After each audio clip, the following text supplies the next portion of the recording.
tentang isu himpunan Daulat Tuanku ni, saya rasa ultimately kemuncaknya adalah pada kenyataan terakhir lah yang dikeluarkan oleh Duli Yang Maha Mulia Sultan Selangor. Betul. Sehingga design dengan perkataan yang saya rasa agak keras lah. Full stop. Full stop, agree. Okay, full stop. Yang dikeluarkan oleh Sultan Selangor tu sebenarnya adalah trigger yang paling kuat lah untuk kami sambut dan sahut himpunan ini bagi menjaga nama baik Baginda Sultan. Sebab pertamanya bila titah, saya rasa titah yang keempat kelima yang Sultan keluarkan menegur kerajaan negeri Selangor. To be specific, kerajaan negeri Selangor lah. Kepada Menteri Besarnya, pada seluruh barisan esko-nya, termasuk adu-adunya.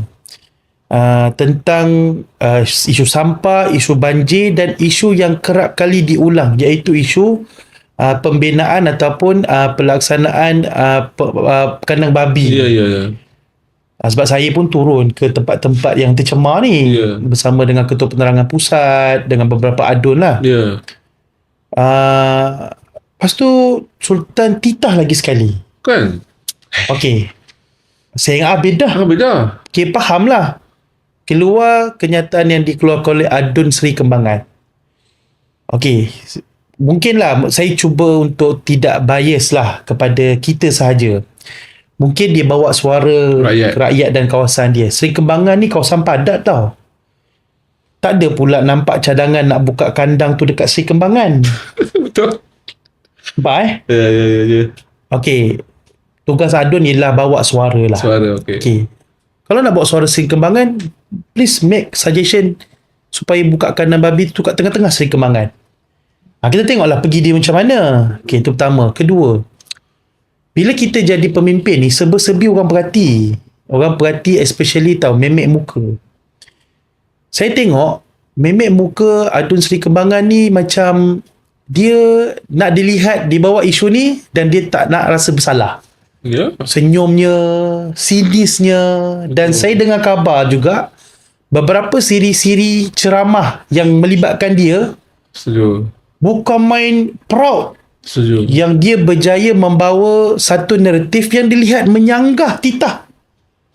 Kan? Saya tak rasa saya bersalah, saya tak rasa dan sebagainya. Itulah antara-antara perkataannya. Betul. Okey.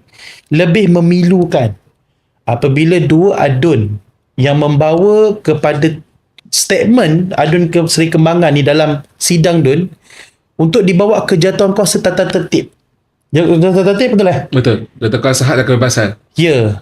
Supaya dia dibicarakan, dipersoalkan tentang kenyataan dia seolah-olah menyanggah titah. Ya. Menyanggah titah.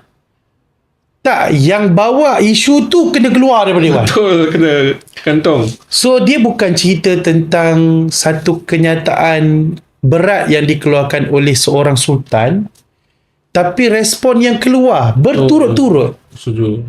Okay, sehinggalah seolah-olah membuka kepada ruang orang ramai, pihak-pihak tak bertanggungjawab untuk menyatakan bahawasanya titah ni tak penting sangat pun.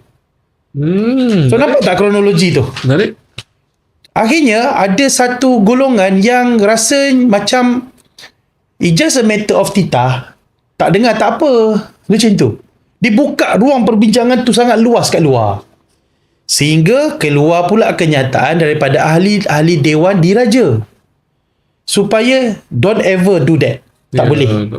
Sebab dibuka pintu. Okey, tak habis lagi. Keluar kenyataan daripada PMX pula. Okey. Again, saya tak nak berlaku ketidakadil. Saya tak nak berlaku tak adil kepada seorang Perdana Menteri. Perdana Menteri menyembah taat untuk mungkin dalam peringkat proposal. Dia maklum kan? Maklum. Proposal. Dibentang dalam kabinet. Isunya sekarang ni jurucakap kerajaan, iaitu Menteri Komunikasi pula. Ya, betul. Seolah benda tu endorse. Macam seolah Sultan setuju. Ya. Kan, ketika macam tu. Sehingga Sultan terpaksa keluarkan buah akhir. Buah akhir. Full stop. Full stop. So saya nampak seolah-olah ada golongan yang sedang mencuit-cuit benda ni. Okey. Adakah kami akan diam? Maka itulah himpunannya.